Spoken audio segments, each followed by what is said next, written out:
On November 28, 1938, legendary aviator Charles Lindbergh sat down to write a letter to his colleague Joseph Ames. Lindbergh had been visiting Germany regularly for several years during a period of aeronautical achievements such as the Hindenburg airship, the first supersonic wind tunnel, and the construction of the first turbojet engine. He had become increasingly concerned that German military aircraft were flying higher and faster than their U.S. military counterparts. One reason was the coordination of their national research efforts. Lindbergh wrote, "It is more necessary than ever before to give full scope to research if we are to regain the leadership we have lost in some of the fields of military aviation." Written just weeks after the terrifying Kristallnacht attacks in Germany shook the U.S. from its complacency, Lindbergh's letters became a key factor in the decision to create a state-of-the-art aircraft engine research laboratory in Cleveland, Ohio.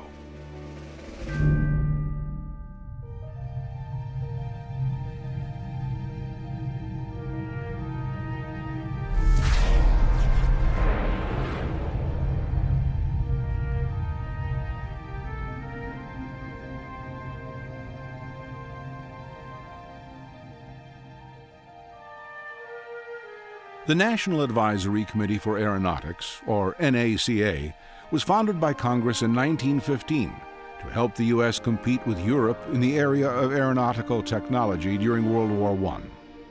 The NACA was a precursor of the National Aeronautics and Space Administration, or NASA, of today. As the threat of World War II loomed, the NACA expanded its research and opened 2 new laboratories. The one dedicated to the study of engines was located in Cleveland, Ohio. This Aircraft Engine Research Laboratory, or AERL, included the nation's first wind tunnel for studying actual aircraft engines in the same conditions they would experience during flight. The Altitude Wind Tunnel, or AWT, allowed researchers to systematically study aircraft engine behavior and perfect new innovations in aeronautics. Designed by some of the best and brightest minds of the day, the AWT proved itself to be a crucial and versatile testing facility, from supporting the development of the jet engine during the 1940s and 50s to its rebirth in the 1960s for Project Mercury and Centaur rocket testing.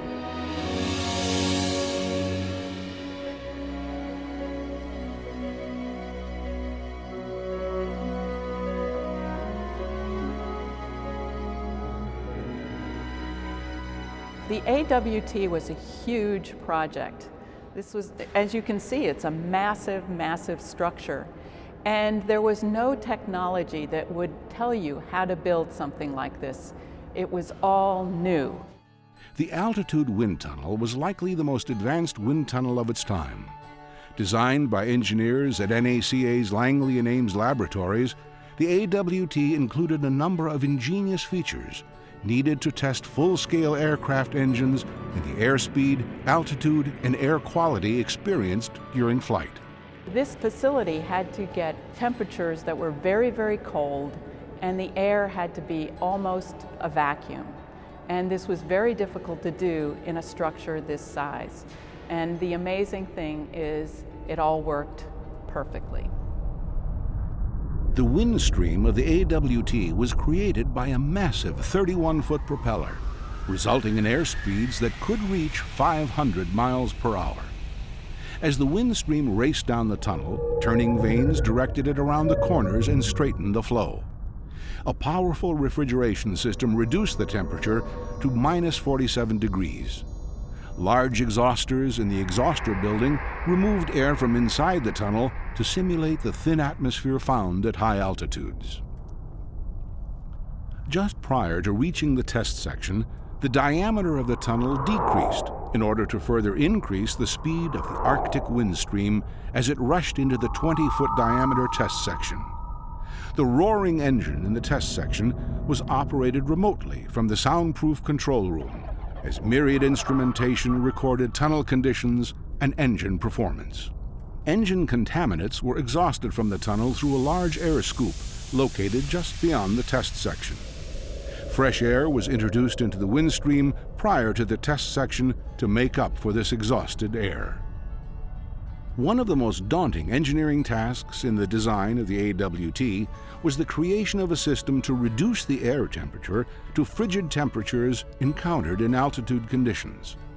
This powerful system had to cool millions of cubic feet of airflow every minute, an unprecedented requirement that caught the attention of the one man considered to be a world expert on the cooling of air, Willis Carrier. Willis Carrier had pioneered the field of air conditioning and felt his company's heat transfer experts should be designing the AWT system. He informed the NACA that the Langley boys conducting the tests did not know what it was all about, and that too much money, and of more importance, too much time had been wasted already. Carrier and his engineers went on to devise the AWT cooling system, the largest of its kind in the world. In fact, it was claimed that if the massive cooling system were used for other purposes, it could generate 10,000 tons of ice per day. Willis Carrier would one day refer to the AWT as his greatest achievement. Construction of the AWT had begun as the U.S. entered World War II. There was considerable pressure to complete the construction quickly in order to aid the war effort.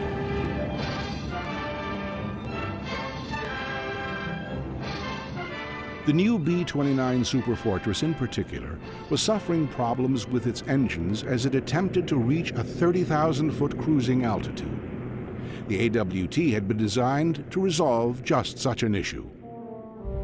On May 17th of 1943, the Memphis Belle became the first heavy bomber in World War II to successfully complete 25 bombing missions. Within 2 months, the Memphis Belle and her crew were back in the U.S. and visiting the AERL as part of a publicity tour. In the hangar behind the bomber, the large fan for the AWT was being assembled. By 1944, construction was completed and the AWT opened its doors for business.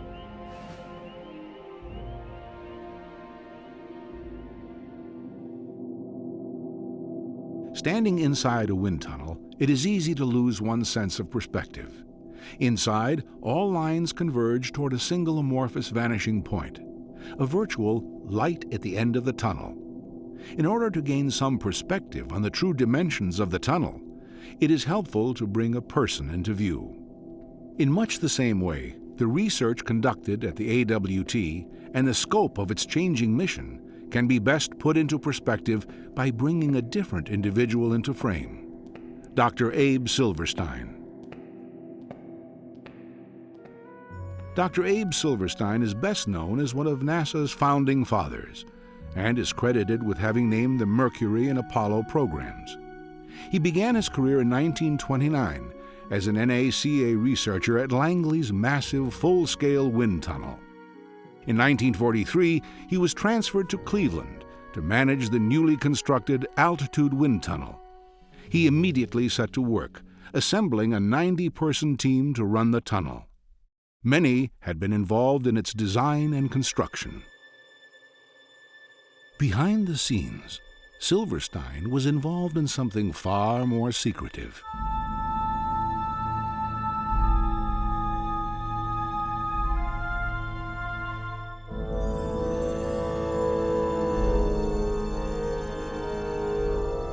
The nation's first turbojet engine.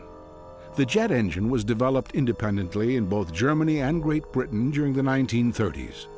American military leaders had witnessed the first British test flight of the engine in 1941. Plans for the engine were soon secretly transferred to the U.S., where General Electric, or GE, assembled it to create the IA engine, which was almost immediately upgraded and renamed the I-16. The I-16 was incorporated into a Bell YP-59A Aerocomet airframe. In 1943, GE summoned Abe Silverstein to its West Lynn facility to discuss testing the I-16 in altitude conditions. When later asked why he was selected to participate in the secret project, Silverstein replied, "We had the only altitude tunnel. That's the reason I went." Soon afterward, one of the jets was flown to Cleveland for testing in the AWT. Modifications based on the AWT studies allowed better distribution of airflow and reduced drag, improving the aircraft's performance by 25%. However, the Era comet would not play a role in World War II. The tests would portend an entire new role for the AWT, the development of the turbojet.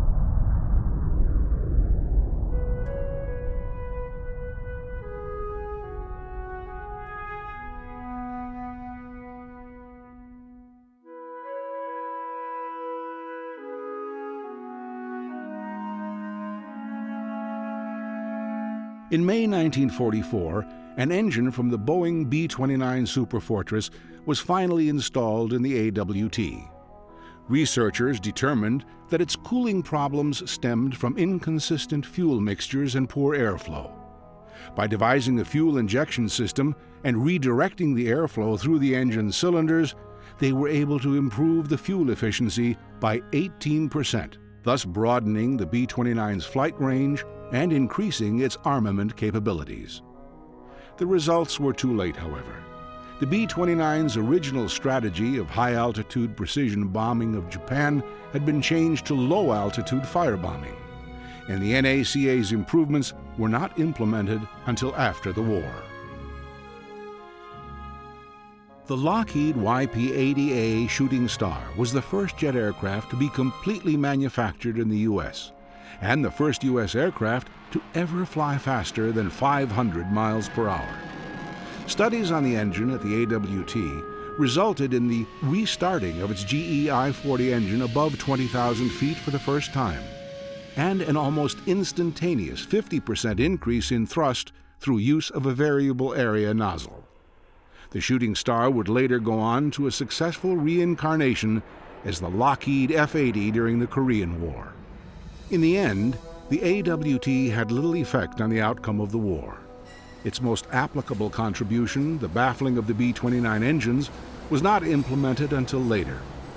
Although U.S. development of the turbojet would not be fast enough to make any significant impact on the outcome of the war, it did have long-term effects. The AWT demonstrated remarkable flexibility and became a significant contributor in developing the nation's first jet engines, both centrifugal and axial flow. The AWT had not only survived the turbojet revolution, it had embraced it. During its first 18 months of service, the tunnel was modified to test jet engines. The staff showed that it could handle the new facility. A methodology of analysis was established that would be applied repeatedly over the next decade, and the emerging AERL leadership showed that it could change course with almost no warning. The end of World War II brought about a reorganization of the entire laboratory. Turbojet research and the new realm of high-speed flight became the top priorities. Abe Silverstein was promoted to Chief of the Wind Tunnels and Flight Division, and in 1949 became Director of Research for the entire laboratory. One of the most significant problems with the early turbojets was combustion at high altitudes.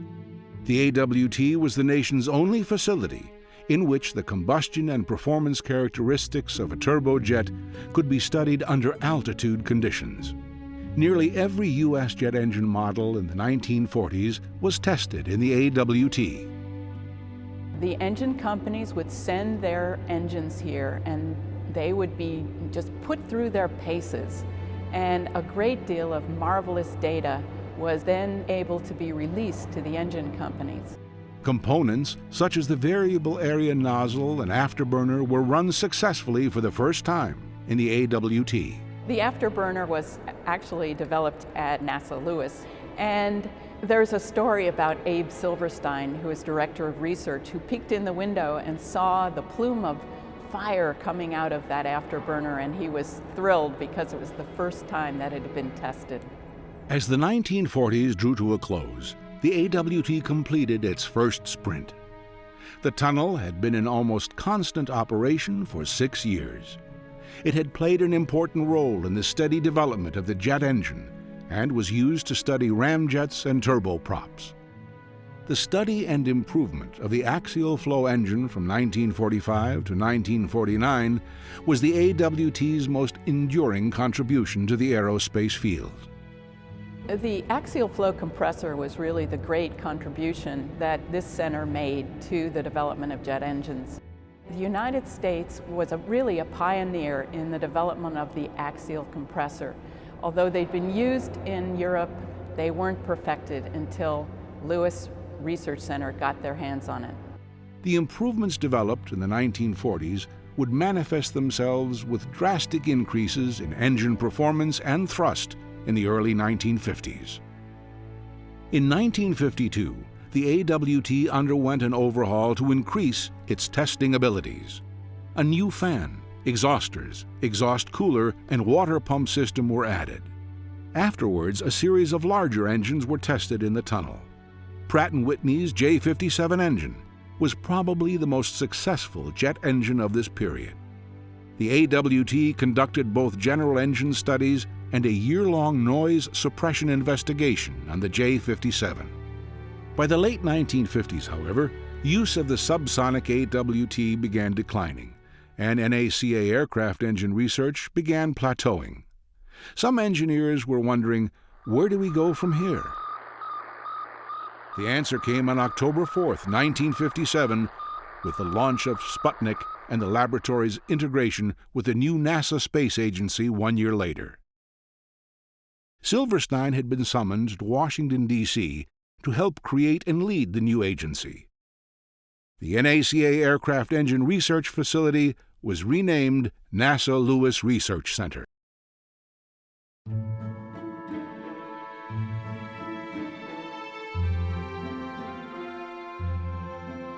The AWT would play a significant role in NASA's first effort, Project Mercury, only not as a wind tunnel. The agency began to recognize that at some point all these aeronautical capabilities had application for advancing the technologies that we would need to do space travel and space exploration. AWT was one of the prime examples. The refrigeration coils and turning vanes were removed from the western leg of the tunnel so that the Big Joe attitude control and retro rocket system could be tested at simulated altitudes up to 80,000 feet. Big Joe was a successful single attempt early in Project Mercury to use a full-scale Atlas booster and test the re-entry of a boilerplate Mercury capsule without actually placing it in orbit.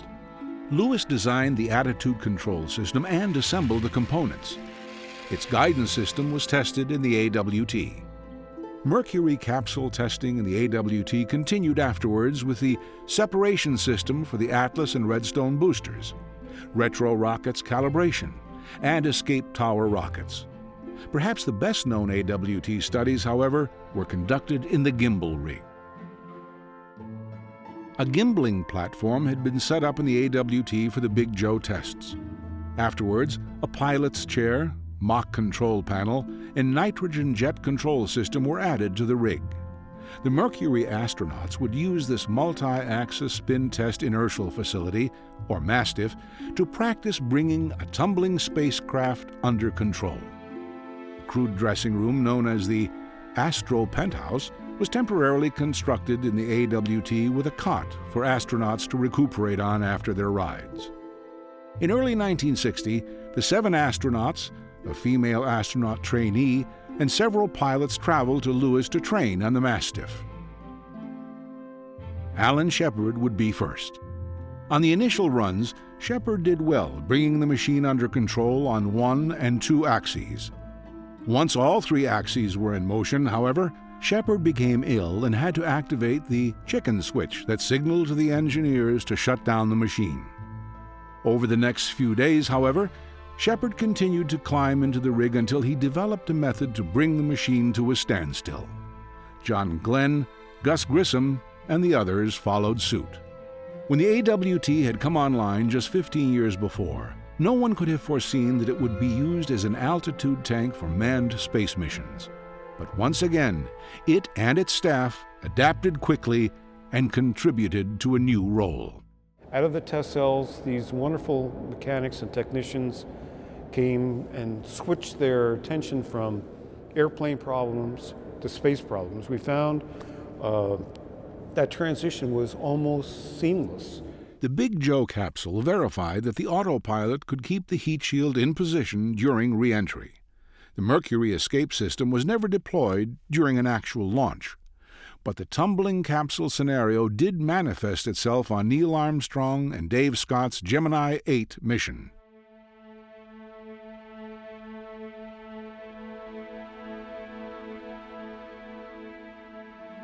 Following the decision to attempt to go to the moon, NASA began rapidly expanding its staff and test facilities. The space effort is extremely interesting, and it is an area in which there will be considerable growth for the future. I think the young men in this country who have been properly trained in the sciences and technology are, in many cases, eager to get into the program, and this will afford them the opportunity.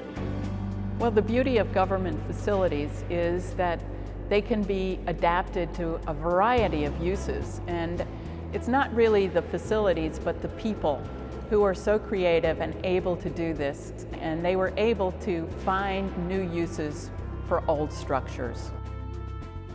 One capability considered necessary by Lewis was a large space simulation chamber.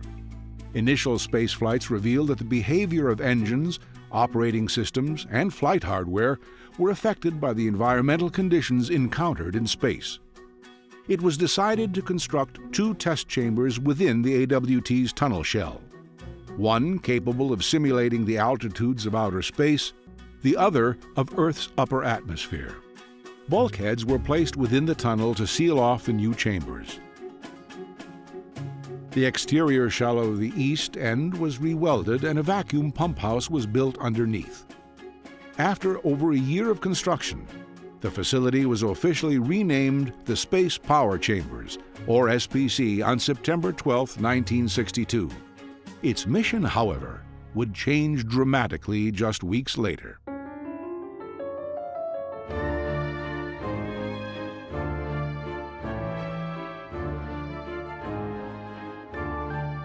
Centaur was a powerful second-stage rocket designed by General Dynamics to run on liquid hydrogen and oxygen. It had a sophisticated design that allowed it to carry larger payloads and restart its engines in space. NASA was relying on the new rocket to send a series of the Surveyor spacecraft to the moon to photograph and sample the lunar surface as a precursor to the Apollo landings. We didn't know a lot about the moon, so programs like Lunar Orbiter were designed to find out things that were important to the design of the Apollo lander and, in fact, the entire Apollo system. After its initial launch exploded 49 seconds into the mission, the program was transferred to Lewis. Silverstein returned to Cleveland as center director in 1961 and personally oversaw the Centaur work. After a year of modifications and testing at Lewis's other facilities, the second Centaur launch was successful. It was a very exciting time. We were working on a high priority program, had the highest national priority. It was a precursor to Apollo. Apollo was not going to happen without our perfecting the Centaur, so the Centaur could complete the Surveyor program. The first study in SPC's high-altitude chamber analyzed the retro rockets, which separated the Centaur from the Atlas booster. A model that recreated the mass properties of a full-size Atlas Centaur was hung horizontally on a trolley system. These tests would result in a new jettison method that significantly reduced the separation time and thus minimized the danger of collision between the 2 stages during separation.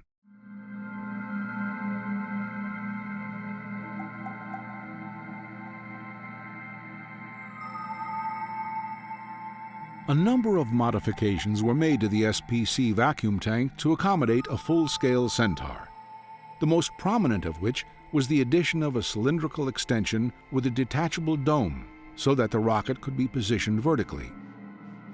A complex setup was installed inside the chamber to replicate other aspects of outer space. A liquid nitrogen-filled cold wall enveloped the Centaur to simulate the cryogenic temperatures of space. Solar radiation was replicated using 6 banks of quartz lamps. Exhausters below the chamber created pressure levels found at an altitude of 100 miles. Electronic malfunctions were the most likely cause of failures in space. Silverstein doctrine said that anything that can be tested meaningfully on the ground before flight will be. That is to say, conditions can be simulated accurately enough that you can do a meaningful test. We had to construct an entire control room that looked very much, if not almost identical, with the control room to be found at the launch complex at Cape Kennedy, had to be duplicated here. That's how you run the systems on the Centaur.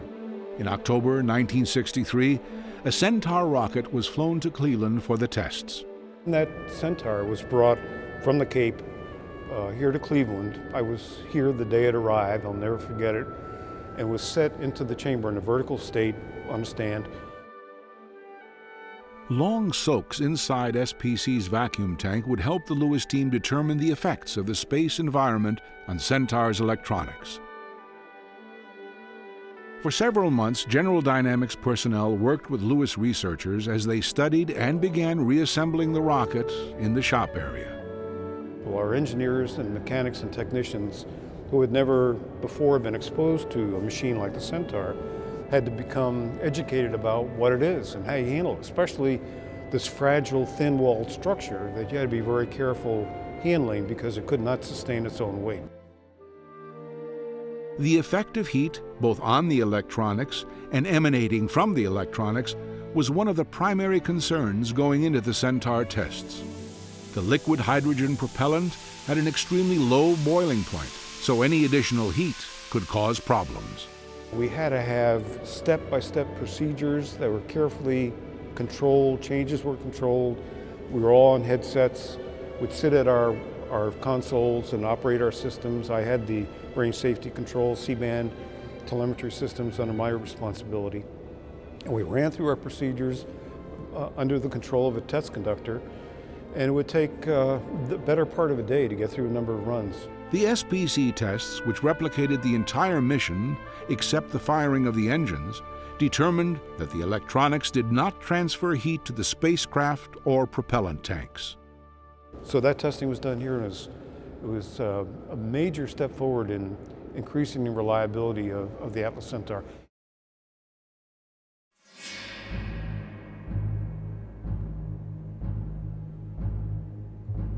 The June 30th, 1964 launch of Atlas Centaur 3 was successful, but the rocket's guidance computer had been interrupted briefly during the ejection of the nose fairing. This mishap could result in a future launch failure. Nose fairings provided an aerodynamic shield for the payload, guidance system, and electronics package as the rocket travels through the Earth's atmosphere. Upon entering space, the two pieces are ejected away from the space vehicle.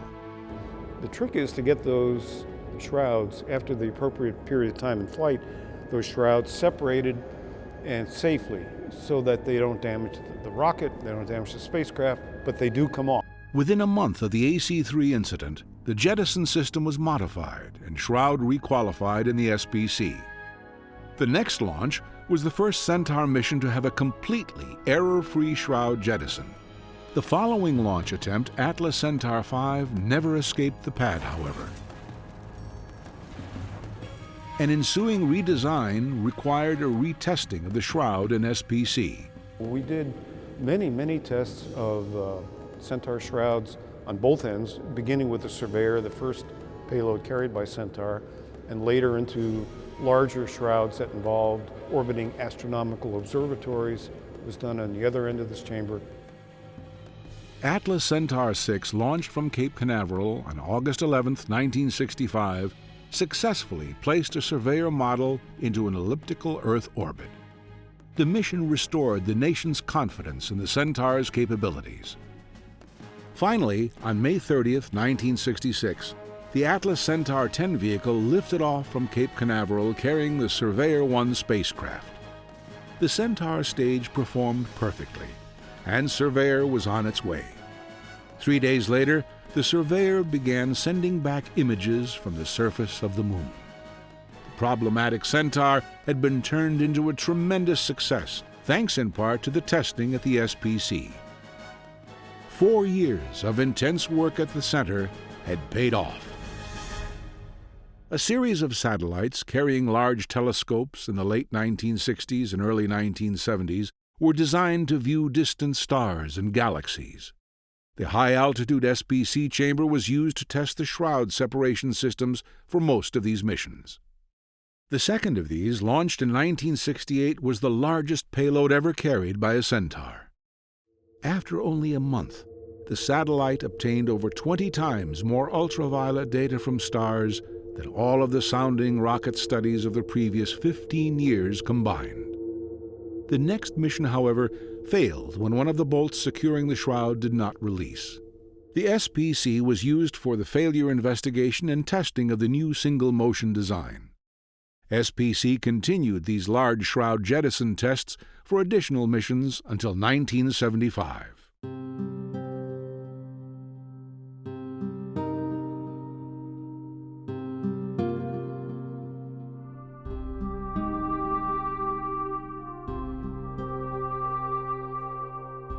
The SPC had proven its value during the extensive Centaur testing of the 1960s. However, newer, more powerful facilities began to supersede its abilities. By the mid-1970s, the space power chamber was shut down. Usable equipment was removed. Doors were shut. The electrical connections severed. And the light at the end of the tunnel went dark.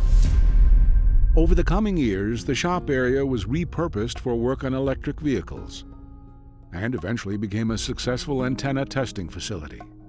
In 1985, an extensive effort was made to study a proposal to restore the AWT wind tunnel for vertical and/or short takeoff and landing, or VSTOL, high-speed turboprop, and rotocraft testing. When Congress canceled the proposed restoration, the tunnel slipped into a deep hibernation.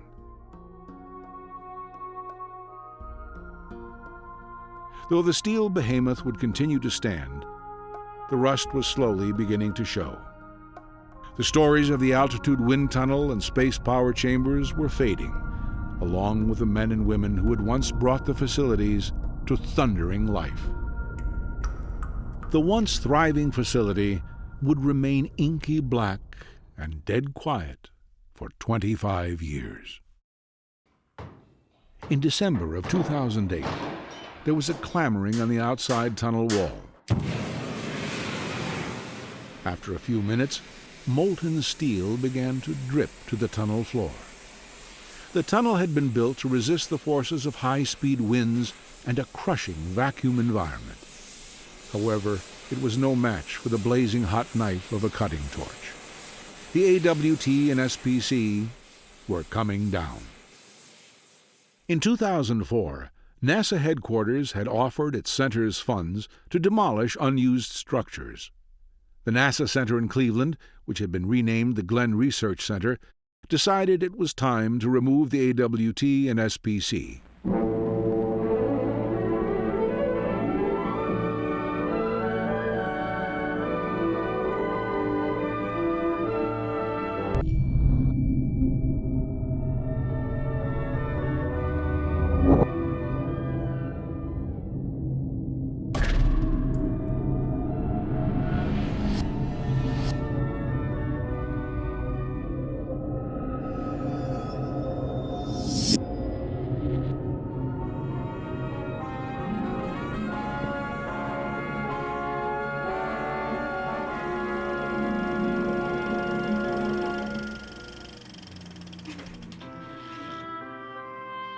NASA Glenn spent 3 years photographing, researching, and documenting the history of the AWT before its demolition. The AWT-SPC facility was one of the most successful test facilities for both the NACA and NASA. And yet, the true strength of the AWT-SPC facility cannot be measured in terms of steel and wind speed. For the building itself would be of minimal benefit, were it not for the excellence of its staff and far-sighted leadership, as exemplified by Dr. Abe Silverstein.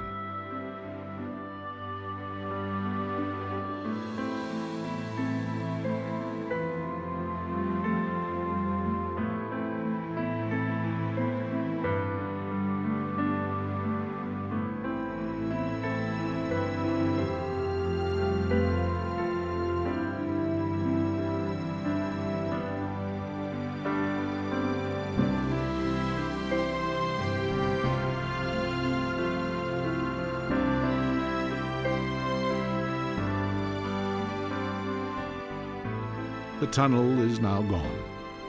The echoes of its highly skilled staff and the advancements they made live on.